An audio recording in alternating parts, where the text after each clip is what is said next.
Gũcerithĩrio gwa kwamũkĩra mbeca cia bajeti ya mahũthĩro kaunti-inĩ nĩguo ũndũ ũrĩa magavana moigĩte maya kwaga kũhũthĩra mbeca imwe na rĩu igũcokio kũrĩ thirikari nene. Gavana wa kaunti ya Vihiga Wilbur Otichiro aroiga arĩ na hakuhĩ nuthu birioni ya mbeca cia bajeti ya mwaka wa 2019 na 2020 iria itekũhũthĩrwo.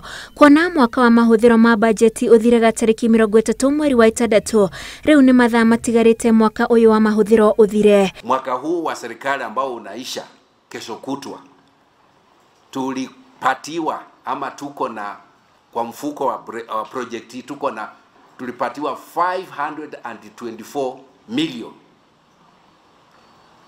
ambao tulitakiwa tumalize, tutumie hiyo pesa kwa mwezi mwaka huu tunamaliza Alhamisi. Lakini mpaka sasa, mpaka wa leo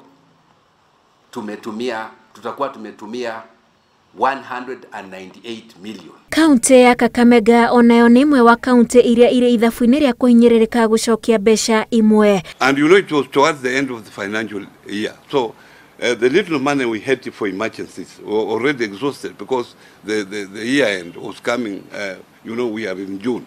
So we needed to do environments.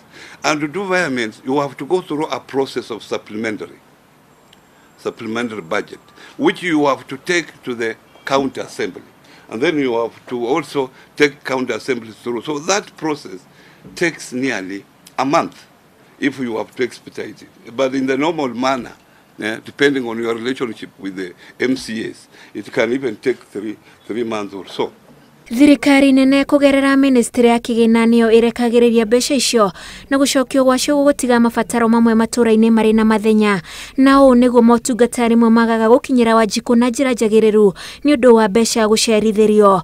Ngĩribotera Inooro TV, njĩtagwo Wanjikũ wa Kĩmani.